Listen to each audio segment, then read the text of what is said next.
नगर परिषद 2025 ची रणधुमाळी सुरू झालेली आहे आणि सध्या मी आहे वाशिम शहरामध्ये. वाशिम शहराच्या प्रभाग क्रमांक 12 मध्ये मी सध्या आहे आणि माझ्यासोबत आहेत आम आदमी पार्टीचे अविनाश जितकर सर. सर नमस्कार. नमस्कार. 2025 ची निवडणूक तुम्ही लढवू पाहत आहात. हो.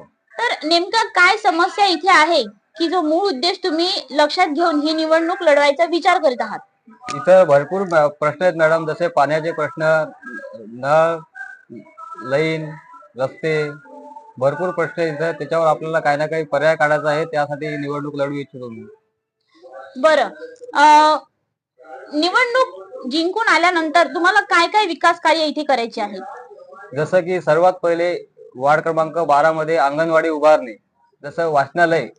सगळ्यात म्हणजे इथून आमच्या इथे वार्ड क्रमांक 12 मध्ये एकही वाचनालय नाहीये आणि जे आहे राजा वाकाटक तिथे प्रवेश दिला जात नाही. त्याच्यासाठी एक वाचनालय, अंगणवाडी उभारणे, याच्यासाठी मी निवडणूक लढवतो. बरं, आता इतके सगळे पक्ष असतात पण तुम्ही आम आदमी पार्टी हाच पक्ष निवडल्याच्या मागील काय कारण आहे?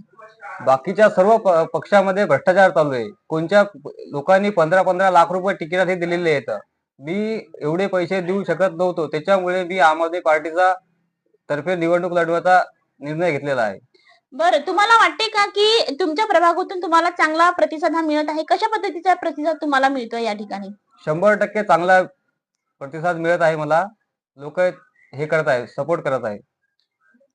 आता तुमच्या प्रभागामध्ये तर तुम्ही विकास कराल, परंतु संपूर्ण वाशिम शहराचा जर विकासचा आपण कधी विचार केला तर त्याच्यासाठी सुद्धा नगराध्यक्ष पद ती जी उमेदवारी आहे ती कोकास साहेबांना मिळालेली आहे. हो. तर त्यांच्याबद्दल तुम्ही काय व्यक्त कराल? सागर भाऊ कोकास हेही अभ्यासू व्यक्तिमत्व आहे. त्यांनाही खूप अनुभव आहे. त्यांनाही वाशिमच्या जनतेने एक मोका द्यायला पाहिजे. मी वाशिमच्या लोकांना सगळं विनंती करतो की सागरभाऊ कोकास यांच्या बटनासमोरील झाडू या निशाणी समोरील बटन दाबून त्यांना प्रचंड मताने विजयी करा. आणि मलाही, मी अविनाश मदन जितकर, प्रभाग क्रमांक 12चा उमेदवार, मलाही माझी निशाणी झाडू या चिन्हासमोरील बटन दाबून विजयी करा. निवडून किती वर्ष झाले तुम्ही या क्षेत्रात आहात? मॅडम, मला 4 वर्ष झालेली. मी सर्वात पहिलेपासून गौरक्षक आहे. गौरक्षकाची सेवा करणं हा माझा पहिला धर्म आहे.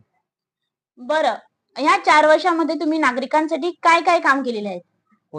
कोणाला अँब्युलन्स उपलब्ध करून देणे, ब्लड डोनेट केलेलं आहे, कोणाचा फोन आला त्यांना रक्त पुरवणे, अशा बरेच काहीतरी काम केलेले आहे. बरं, जर एक तरुण नागरिकांसाठी तुम्ही काय करू इच्छिता? कारण रस्ते, नाली, वीज हे जे आहेत काम हे तर सगळे जण करतात, परंतु तरुणांसाठी पण तुम्हाला काही करायचं आहे का? जसं लायब्ररी वगैरे असते. ते सगळ्यात पहिले तर मी जर निवडून आलो तर सगळ्यात पहिले मी बेरोजगारी हटवण्याचा प्रयत्न करेल वार्डामध्ये. बेरोजगार ही जी आहे ही आपल्याकडे खूप जास्त प्रमाणात आहे, त्यासाठी तुम्ही हा विचार करत आहे, ही खूप चांगली गोष्ट आहे आजच्या तरुण पिढीसाठी. आणि त्यासाठी तुम्हाला खूप खूप शुभेच्छा सुद्धा. येणाऱ्या 2 तारखेसाठी जी तुम्ही निवडणूक लढवू इच्छिता त्यासाठी तुम्हाला खूप खूप शुभेच्छा. धन्यवाद मॅडम. तर प्रेक्षकांनो, हे होते वाशिम शहराचे प्रभाग क्रमांक 12 मधील अविनाश जितकर सर. अशाच काही खास व्यक्तींसह मी दीपाली तुम्हाला परत भेटणार आहे. तोपर्यंत बघत राहा